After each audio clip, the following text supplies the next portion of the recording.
have the results session. Result session is key, like sending just a proposal or an email or a PDF, and then just thinking that you're going to land clients. That's like the dungeon that it goes to, and you're going to have to chase, and it probably won't work. Welcome to the Agency Profit Podcast, a show dedicated to going deep space on agency operations, which is just as nerdy as it sounds. I'm your host, Marcel Petitpas. I'm the CEO of Parakeeto, a firm that helps digital and creative agencies measure and improve their profitability. Join me as I interview some of the smartest thought leaders and agency owners in our space and go deep into operations, metrics, and all the other things you need to get right so you can spend less time worrying about operations and more time executing on your vision. Hello, everyone, and welcome back to the Agency Profit Podcast. I'm pleased today to be joined by a recent Hawaii transplant, remote agency coach that's been serving agencies and speaking all over the industry for many years. His name is Chris Rudolph, and he's here today to talk about performance-based retainers. So with that, Chris, thank you for being with us. Hey, thanks so much, Marcel. It's great to be here. It's a pleasure to have you. We connected a while back. We had a really great chat about what you're up to, and I've given everyone a little bit of context, but to start things off, I'd love for you to, in your own words, describe what you do and who you serve. Yeah, so I'm a business coach for agency owners, and I've worked solely with agency owners for almost a decade. Here in a couple of months, we'll cross the 10-year mark, and I just love being under the hood with agency owners and to help them not only accelerate the growth of their agency, but also eliminate hustle and make time for like the really important things in life. And so you've been doing this for a while, but what got you into coaching agencies and why agencies specifically? Yeah, it was definitely one of those accidental businesses. So I got started over 20 years ago. My first business, 23, it was actually in the fitness industry. And knew my craft, but had no clue about business, and made lots of mistakes along the way, and sought out mentors and coaches, and was really early on to leverage digital marketing. So it's kind of in that space, but grew that business and was able to sell that business as well as a SaaS business as well. And I was helping kind of the new owner in the transition, and I had people coming up to me just asking for help with their businesses. And they happen to be a lot of digital agency and digital marketers. And I just started helping them. And finally, after a while, they were like, well, how can we pay you? So I had to kind of make up some packages on the spot, but that was like 10 years ago. And I've been helping agencies ever since. I love, I can't pick up a better group of people. You know, if I was at a conference with anyone, it would be agency owners, people they're really in it because they really care. And they definitely, most of them aren't natural CEOs or went to school for that or had that type of skill set going in. So I love being able to help them really develop those skills, and it makes a big difference so that they don't have an agency that is like a really risky job that is very stressful, but have something that gives them the type of freedom that they thought of when they first started it. Now, being in the industry for a decade, focused exclusively on agencies, I think we've both seen a lot of things change and a lot of things shifting, especially recently with COVID and then the economy doing what it's done. And that kind of frames up our conversation for today. Let's start by talking about like what's been changing, what's happening on the ground that you think is inspiring some of the shifts in how we price and how we scope and how agencies are positioning themselves in 2024. Yeah, for sure. For one, anytime there's any disruption, there's always some really great opportunities for the agencies that have their eyes open and can kind of punch any fear or anxiety in the face and really take advantage of those type of situations. So right now, and I've been through like so many iterations of this over the years, but you might have in some of the type of brands that you serve, you might be seeing some clients that are starting to pause or cancel or get a little bit nervous on the financial end. And that could be reality of their financials or just what they're reading in the news. So in times like that, you know, having like a premium priced retainer sometimes can seem a little risky for them. You know, they pay this money up front and there's not like a guarantee of results, and they have to maybe wait a while, especially let's say Let's say you offer paid ads. A lot of times there's a ramp up period to really start to get an ROI on that. And that can make, brands a little bit nervous. So anytime you're in this type of position, performance retainers can be a really great option, for those that have paused, are canceling or thinking of canceling, or are just a little bit nervous to get started. So I think the topic that we're talking about today is really, really relevant, especially kind of in the given time that we have. Yeah, I mean, for those listening, I can say, and I'm sure that you saw this as well from, being in this posture where you get to see and talk to a ton of agencies. 23 was a brutal year for this exactly, for a lot of client churn, a lot of cancellations, a lot of contracts drying up, and then pipelines. It's not that the pipelines were empty, but nothing was closing, especially from, we'll call it June to like November of 23. It felt like nobody was spending money and there was lots of conversations happening, but a lot of cans getting kicked. And so I think for a lot of people listening to this, that those scars are probably still, or those wounds are probably still fresh and probably still top of mind coming out of 23. And there probably is still some residual resistance there after clients have gone through this exercise of belt tightening. So with that, we come into the topic of these performance-based retainers. And historically, just to tee this up, the criticism of performance-based pricing is that, well, it's very risky, and it's kind of the most advanced form of value-based pricing, in that you not only need to understand how much time and money it will cost you to get a client an outcome, but you also have to understand how to consistently deliver that outcome and identify the kinds of clients that you can do that for.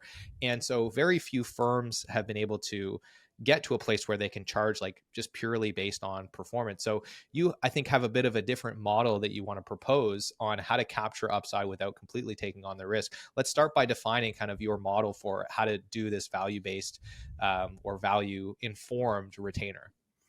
Yeah, so it's a really hybrid of a retainer and a straight performance package. So it's kind of meets in the middle. So with a retainer, clients pay up front. It's good for you as an agency. Exactly, you can budget. When you think of people and expenses, and predict it. But it can be a little bit risky for the client, because they have to pay, and they know results aren't going to happen day one. And also it's a little easy for your team to get a little complacent with that, because they're like, there's not really a lot of there's not a lot of skin in the game for them as far as performance goes. And on the flip side, when you think of performance based, just like you were saying, it can be huge. It can be a huge multiplier for your agency, but it also could go the other way. It can be very up and down, especially if there's any disruption in attribution or data.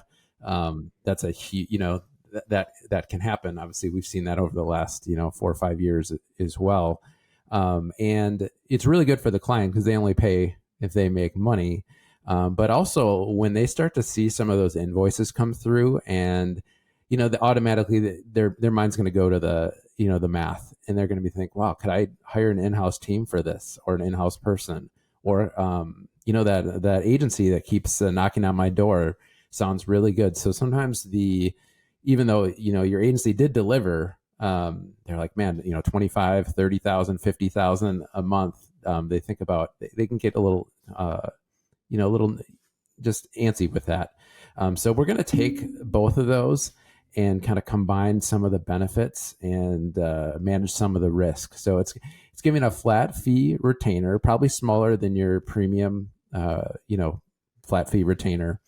And a lot of times my recommendation is to really cover your costs, and then have a little bit of buffer, maybe at least 5% buffer, so that you don't lose money. Like, my big thing is you never want to lose money. And then the second part of that is like a small percentage, let's say, of net sales or ROAS or cost per lead, that can be kind of your performance piece of that puzzle, so that it's a little bit less risk for the client, but also you have some upside to really, when you really deliver results, it can be a multiplier in your agency. Mm-hmm. I want to double click on, when you're talking about the base retainer side. So you're talking about covering your costs, and I want to be clear about what costs we're talking about. Are we talking about the direct delivery costs? And so we're really talking about essentially breaking even just based on like what it costs us to service that client? Or are you setting kind of a delivery margin or gross margin target that also encompasses some of the operating expenses of the business? What's your general heuristic for how to think about that? Yeah, I would really, and I do have some of my clients that kind of section out their P&L this way. But you have your like people cost, and that's something that a lot of times is easy to calculate. And then what I do is, if you looked at your entire year, or entire month, and you take your people cost and then your non-people cost, whatever kind of is the percentage of the non-people part of it, I would just kind of use that as a general thumb. Let's say it's 10% or 15%. I would just add that in, when you're kind of pricing out that retainer part of a performance retainer. Yeah. So for the Parakeeto fanatics, that's probably going to equate to like a 30% delivery margin or something like that, where it's like, okay, it's going to cost us $1,500 a month in the payroll that's allocated to this client based on the amount of time it's going to take and who's working on it. And then if we want to, be able to cover some amount of overhead there, then we, mark that up essentially 30%. Actually, I shouldn't say we mark it up by 30% because that's not the same as having a 30% delivery margin, but Yes. that sounds about right. So it's not the 70% that you would usually target, but the idea here, from what I'm understanding, is we're trying to get to a 70% plus delivery margin now based on the performance side of things. So let's talk a little bit about what some of the typical ways are to identify and then capture some fees based on performance. Yeah, a lot of times I like to keep this as simple as you can. Now, if you're like a full service agency, it's going to be a little bit easier because you can control more of the variables.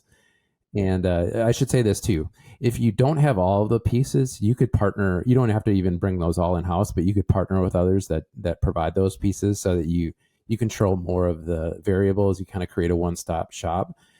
So for those, I like to keep it simple. Like if you can do a percent of net sales or a percent of net sales that you can attribute to your marketing activities, that's probably the easiest and probably the most common that I see clients use. I mean, if you're doing, let's say, just paid ads, you could do it on like for ROAS.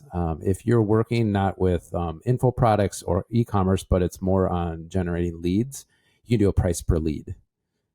That's typically how I see clients doing that.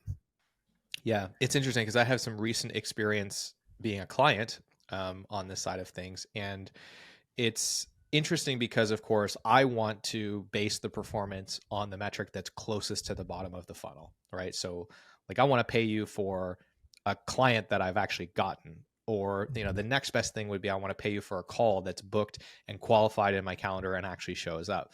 And then the next best thing from that would be we want to pay you for, a qualified lead. And the risk profile for me gets higher the further away from the bottom of the funnel we get. But the flip side of that is the cost and complexity of measuring it accurately gets increasingly more complex the closer we get to the bottom of the funnel. And I mean, today it's very difficult unless you have all of your traffic going through like one funnel and there's like it's very, very isolated. It's very difficult actually to measure attribution if that traffic is coming to your website and then going through the same channels that everything else is going to. So that's, I think, a really important point for you to bring up is, try to find something that you can measure and that you have control over the variables. Because like, for example, if I was paying the agency that's doing our Facebook ads based on performance right now, they might get upset that my calendar doesn't have as much availability as they'd like it to so that more calls can get booked through. And it's like, well, that could be a point of contention if you don't have control over that variable, but you're being compensated on it.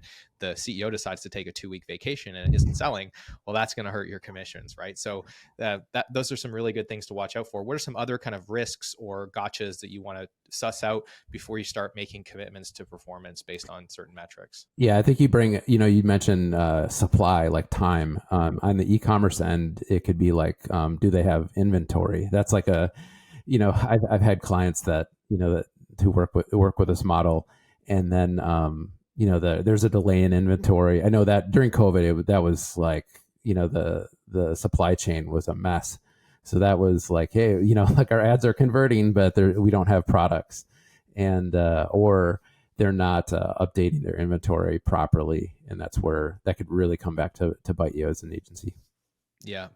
I mean, scaling issues are definitely a thing, and this kind of leads into, I think, more generally vetting clients, because of course, if the majority of the upside in the pricing model is going to come from the performance that you get for the client, then you probably want to have a framework for identifying, like, is this a client that have a very high degree of certainty that we can get results for? What are some of the best strategies that you've seen for doing that kind of evaluation or initial intake so that we can filter for the clients that we know we can be a slam dunk agency for? Yeah, I highly recommend doing like free audits as you're looking at prospects. So even if, let's say, you have a 20-minute discovery call just to see if first of all, if they're a fit.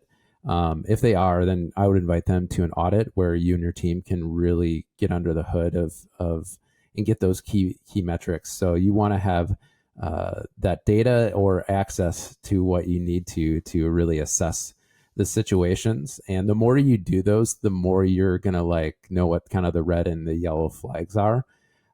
You'll also, in that process, because a lot of times, let's say if you get access to their ad account or certain assets or things like that, it's kind of a preview of what they're like to work with. Because if they're not getting you what you need, or they're really difficult to work with, you want to find that out in a like an audit, 45-minute to 1 hour session before you're locked into a long-term contract with them. So I'd really audit, get to know their situation, what they're like to work with.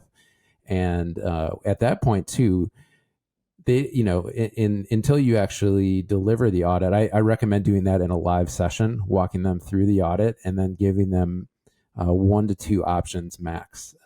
One of them can be your premium price flat fee retainer, and the second one can be your performance retainer. And you can really have them choose. Now, if they aren't a good fit for a performance retainer, you just leave that option off the table. But you're doing that, you're well informed because you have data of how you work with them. So you kind of slow down the sales process a little bit to make sure it's a good fit. Do you want some free resources to help you measure and improve your profitability? If you do, then I want to tell you about our agency profitability toolkit, which you can grab absolutely free in the show notes or by heading to parakeeto.com/toolkit. It's packed with training videos, cheat sheets, templates, and all kinds of other great resources to help you start measuring and improving the essential metrics that are going to drive better profitability in your business. And it's helped thousands of other agencies around the world do the same. So I want to encourage you to go and grab a copy of that. And if you'd rather get in the fast lane and just have our team of experts guide you through the process of measuring and improving your profitability, then I want to encourage you to apply for a consultation at parakeeto.com. And with that, I want to thank you again for tuning in. I hope you enjoy the episode, and I'll let you get back to it. So yeah, this kind of leads perfectly into sales, which I think is going to be a big mindset shift for most agencies that are perhaps used to leaning in a little bit more and not having a ton of volume coming through their pipeline, and trying to close everything that comes through. Whereas with this model, it's kind of the opposite. You should be able to drive a ton of volume through the pipeline, and then your posture is very much qualification, because to your point, you can't just take on any old client, because if you're getting paid based on performance, they need to be the right fit. And inevitably, a lot of the people that hopefully are coming through the funnel because you're able to make these crazy promises, a lot of them are actually not going to be the right fit. And so it completely changes the posture in the sales process. So let's talk first about new business, but then I also want to make sure we talk about the retention aspect that you brought up at the start of the show. But for starters, how does this shift the sales conversation on the front end? Yeah, you definitely want to lead with an audit. And I think that it actually works just in general, because I've yet to meet an agency owner that got it into the business because they love sales.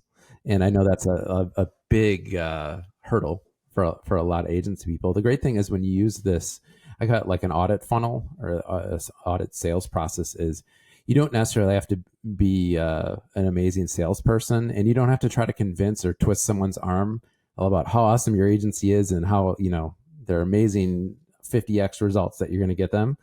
You can actually demonstrate how you can help them by actually helping them. And a lot of agencies, whether it's you as an agency owner or someone on your team, probably is pretty good. You're probably a pretty good digital marketing doctor or whatever specialty. So you just get to diagnose and then, tell them, okay, this is what I would do to solve this problem or create this result. So it's very relational based. and you know, not only that they're assessing you, but you're assessing them. So those are a lot. You know, there's not really a risk. In audit, it doesn't seem like you're getting cornered into a sales call or like a virtual sales meeting where it's going to be high pressure. It doesn't trigger that like going into a timeshare sale type of conversation. You're going in to be helpful. So I think that really you get a lot more at bats with different brands that you wouldn't normally. Yeah. So let's talk a little bit about what that audit process typically looks like. What's an example of what that process would be, just so everybody can get a sense of what does that look like in practice, actually? Yeah. So it really starts with handing out invitations. So that could be in-person networking, that could be speaking with a call to action to an audit. It could be through content, it could be through videos, on-demand trainings, a lot of different ways. Just think of it as ways that you're sending out invites to this audit. So then you have some type of landing page for that audit, and you're going to describe exactly what's going to happen and then how to book. And typically you want to use your calendar tool and have that set up where it's asking key information that you need to have. It could be ad spend. It could be, revenue per month, what they're selling, what's their brand. You can get their website, maybe anything that you need to really assess the situation, basically everything you need to conduct the audit. And then they basically book the results session time. Now you want to have typically like a buffer of maybe at least a week so that you and your team can conduct it. It's not like you have to turn it around in a day and then you're in a pinch. So they have the results session. Results session is key, like sending just a proposal or an email or a PDF, and then just thinking that you're going to land clients. That's like the dungeon that it goes to, and you're going to have to chase, and it probably won't work. So they're going to automatically select that that results session that you have. So you / your team prepare that, and I recommend like rating like 5 to 10 variables. It's just like if you took your car to an oil change, they have like the multi-point inspection. I recommend modeling that. Like take out 5 to 10 key variables that you're going to assess. Maybe you show them in a dashboard or you show them quickly in a slide deck. Exactly, you just walk them through kind of your visual or your report. And then you give your recommendation, and you basically, like a good doctor, you're going to give a prescription at the end of it. And typically it's going to be 1 to 2 options, like a flat fee retainer and potentially a performance-based retainer. And then you ask them, hey, is this where do you think we should go from here? So I know that there's going to be a lot of people listening who are thinking that sounds like a lot of work for, potentially somebody that might not actually become a customer. And so my assumption is that another benefit of asking for all that information up front is you'll be able to tell right away if somebody's not a fit, and you'll be able to just like, I would personally use the language, actually why we do it on our website, apply for a call, apply for a consultation, because then I reserve the right to send you an email and say, hey, based on the information that you've shared, I don't know that we can help you. Here are some other resources that might be a better fit. That way you're only spending your time on this for the people that are a really good fit and creating that goodwill up front.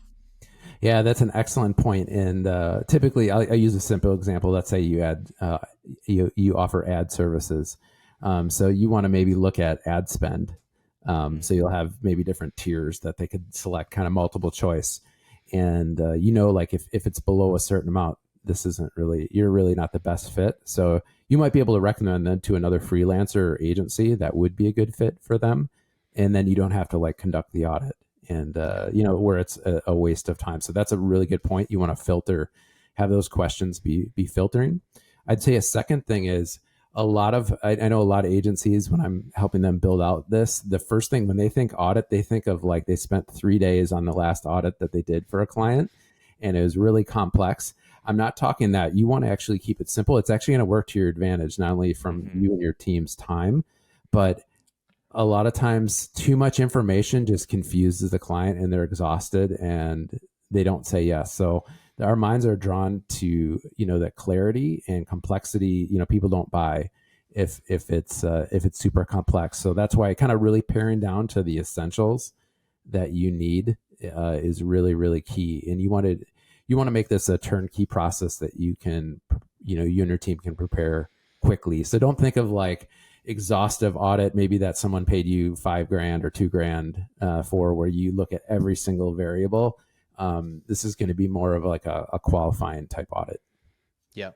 Yeah. Good points. Very good points. And it's one of those things where, initially, if you just started doing this, it'll probably be pretty clunky and you'll do a lot of it yourself. But to your point, Chris, as this starts to become more dialed, there's often a ton of leverage in terms of having assistants or more junior people in the company, or even just automation spun up to do a lot of the heavy lifting of collecting the data, aggregating it, getting it in a format where you can look at it for 5 minutes and see what you need to see, putting the deck together. Like all of those kinds of things can be streamlined quite a bit once you see that, hey, this is working. And now we're going to drive a lot of volume through this because it'll get us clients. So Exactly. I wouldn't shy away from this initially as at least an experiment, just because it might be a little clunky the first couple of times that you do it. Yeah, and it's surprising how much you learn. The first one's always the most difficult, but you get a really good system. And I have clients even within the first month, they get a couple under their belt, and they're able to train like if it's a real technical type service, a developer on their team or a salesperson can do most of it or all of it. So yeah, it's about building a system. So we talked about the front end of this, assuming, and I want to just qualify this, like assuming you're a firm that sells a service that lends itself to performance-based compensation, assuming that you have a process that you have confidence can create repeatable outcomes, assuming that you can identify clients for which that repeatable outcome is likely, assuming that, these things are true, you can start selling it on the front end this way. The other side of this that you mentioned earlier was when you start to experience client churn, clients that want to cancel, that want to pause. How can you leverage this strategy to approach that situation and try to retain your customers? Yeah, so you can, let's say you have a client that's paused or canceled. You could send them a message and just mention, hey, I have something that you might be really interested. I know our flat fee retainer, I know that was a little steep, especially with where you're at. And I have something that you might be interested in. Can we meet? And you can go over it that way. So, something that could be a little bit more based on the results that you get. You can kind of hint at that. And a lot of times people are open to having a conversation, or actually very thankful. It's really comes from a place of service. Like when you do that, you're not just like trying to just cram whoever says yes, and everyone who is out is just, you throw them to the curb. You're really looking to work with them. So I think that's definitely helpful. If you are sensing, maybe in some of your account meetings, or, you see some of the financials or the trends, you can recommend it and just give it them as an option. Everyone likes options. They don't like to be necessarily told like do this or do that or yes or no. But you can give them that option, and maybe a client only needs to be, maybe this is a good bridge maybe it's a 3 month or 6 month or a year or 2 year window. They might need that, and they might be back up to retainer status in that case. So I think it's a great way. It's also a really good fit for if you have emerging brands that aren't quite, it doesn't make as much sense financially to do your premium based flat fee retainers. This is a great way that, you think they could really grow with you. You can get them in, and it makes sense for them. You don't have to tell them, no, come back, in a year when you've grown to this rate. You can actually jump in and help them. So I want to cover a couple of edge cases with this as well. And the first is, assuming you get in and you start working with a client, and you thought at first like, oh yeah, they got all the right elements and I think we can crush for them. And then it just doesn't happen. You just can't get it there, or there's an issue with their stuff, or something gets in the way. They ran out of inventory. You're 6 months into this engagement. You're just not getting the result for them, but they haven't fired you yet. But like, hey, we're not really making money on this thing, and I'm not sure that there's a path to us to get there. What happens in a situation like that? How as an agency owner should you handle those situations? That I think inevitably will happen with enough volume through a process like this. Yeah, it definitely can happen. I think you want to think ahead of time, but I think especially if you have good reporting and you're like walking them through, you or your account manager is walking them through the numbers, like they're going to be able to. I mean, if they know numbers and are savvy, like they'll figure it out too. You can just have an open conversation of like, obviously, this isn't working the way we need to, especially if it's a supply issue or that sort of thing. And you can look to renegotiate. Now, it kind of depends on the terms that you have. Like, let's say you have 6 more months, you're locked in. You can try to suggest that and maybe find a win-win. But if you can walk away if as long as your terms Yeah. meet that way, or you're like, I know just based on the way things are going, the only way we could really move forward is to do this retainer. And you can kind of give them an option, and if it's not a good fit for you, maybe it's best that we look to transition. Yeah. Yeah. And that I would certainly encourage, if you're going to go down this path, that you give yourself the option to exit an engagement, because it's unlikely, but it is possible that you end up in a situation where the client is actually getting results at unit economics that make perfect sense for them. But because part of this strategy is sometimes hinging on volume, where it's like you're not as an agency making money unless the volume gets to a certain size, but because it's performance based, like the client might still be happy with, we're not getting as many leads, but the cost per lead is still totally tenable for us, where they're like, yeah, we're good, we'll keep doing this indefinitely. And you're over here thinking like, well, we will not, because we're not making the amount of money that we want to make. And this capacity that's being deployed against this client, we're being compensated less for that than we could be if we were working with a different client. And so you want to, to your point, give yourself the option to pull out of that engagement if it's not working for you as well, or didn't work the way that you had planned. Yeah, I think that's a really good point. I think also you have to look at it at the flip side too. Let's say it goes a lot better. Like performance is really off the charts. You really want to keep an eye on the fees that the client is paying, because if it starts to get a little bit out of hand, that it might look attractive to bring something in house or switch to another agency.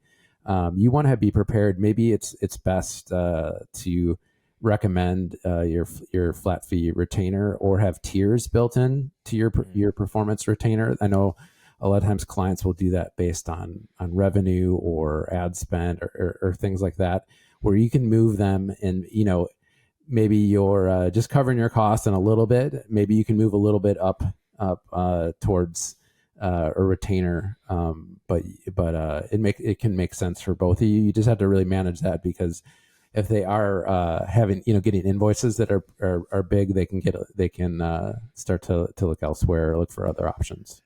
Yeah, you raise a really good point there, which is, it can be really easy for them to lose sight of the unit economics that were discussed up front, that this whole pricing model was based on. And this is a much bigger risk when you end up in a situation where you have multiple stakeholders, and the ones reviewing and paying the invoices are not the ones that you sold to. Right? You have a CFO and they're like, why are we paying an agency $100,000 a month? Like, what the hell's going on here? And that comes up at the leadership meeting, and it's hard to justify. And they go, well, couldn't we find somebody else to get this for like a lot less? And, you got them the results. So why, like, now they know it's possible. Why couldn't somebody else get it? And so it is counterintuitive, but it could actually create a lot of goodwill, to your point, for you to get out ahead of that conversation and say, hey, you're performing so well that I actually think it'd be a much better value for you if we move to a flat rate retainer, and you would get the same results you're getting now, but you would actually pay it a little bit less. We would have more consistency. How do you feel about that? And instead of waiting for them to come to you and say, hey, yeah, we think we're going to try somebody else, because frankly, we think we're overpaying for the results that we're getting, which is unfortunate because you took the risk to get there. But yeah, that kind of stuff can happen. Yeah. Really, really great point. Yeah. So you just have to manage expectations, but you want to be proactive in general, especially if you want to be working with a brand who really, they're hungry to grow and they're entrepreneurial, but they're also, like, on the flip side, they're very hungry to grow and are looking for the best possible way to grow their brand. So yeah, it's good to manage those expectations and be proactive. Well, Chris, I have really appreciated this conversation about a slightly different take on a pretty advanced pricing model that not a lot of people are doing, and rightfully so. As we discussed, there are a lot of things that you need to get right in order to do this and have the risk play out in your favor. But for those that are in that position, I think we've talked about, a lot of the important considerations around this. And I appreciate the kind of hybrid model that you've introduced here to try and get the best of both worlds, to minimize the downside risk, but still give yourself an opportunity to capitalize on the upside. So with that, any final words of advice for firms that are leaving here today thinking about moving forward with something like this? Yeah, I think one thought is I generally recommend that an agency don't move past 50% of your clients being in this performance retainer, or if you already have existing just performance clients, you just want to kind of balance your risk. If you have 9 out of 10 clients on performance, and you have attribution issues, or algorithm changes or ad account issues, that could be a little bit more risky for you. But if you have 50% or a third of your clients in this range, I found that's a really good mix. So adding that performance aspect gives you a multiplier, and that's what I've seen. As I've seen my agencies that I get a chance to work with grow, it's these multipliers that really move them forward. But you want to manage the risks too, so it's not just feast or famine. So that's just a good rule of thumb, is to you can have up to half, but I wouldn't do more than half. Especially as you grow, you want to build. You want to hire high level people who you don't have to micromanage, and you want to pay them well, and you want to have a little bit more consistent cash flow. Yeah, some sound advice, almost like thinking about your investment portfolio. Yes. If it's all in crypto, you might win big, but you probably won't. So yeah, diversify that thing a little bit. All right, great advice, Chris. For those that want to learn more about you and consume the content that you're producing, where should we send them in the show notes? Yeah, you can go to my website, freedomagencycoach.com, or feel free to check me out on LinkedIn, Chris Rudolph, and got a lot of different resources. And feel free to reach out. I'm happy to help with anything that you need. All right, awesome. And for those of you listening, just go ahead and scroll down in the show notes. We'll have links to Chris's LinkedIn, his website, and some free resources that he's got on offer. So with that, Chris, thank you so much for making the time. It was great to have you. Hey, thank you so much for having me. It was a blast. Hey, thanks so much for tuning in to today's episode. I hope you enjoyed it. And if you've ever found yourself thinking, man, I get so much value from this podcast, I wish there was something I could do to return the favor. Well, today's your lucky day, because you can leave us a review wherever you're listening to this, and it is incredibly helpful. Of course, if you haven't grabbed a free copy of the Agency Profit Toolkit, go and get that. It's got tons of free resources to help you improve your profitability. If you're looking to get in the fast lane and get help from experts to improve your profitability and measure your most important metrics, then apply for a consultation at Parakeeto.com. We'd love to chat with you and figure out how we can help. With all of that, thank you so much for being a listener, and we will see you on the next episode.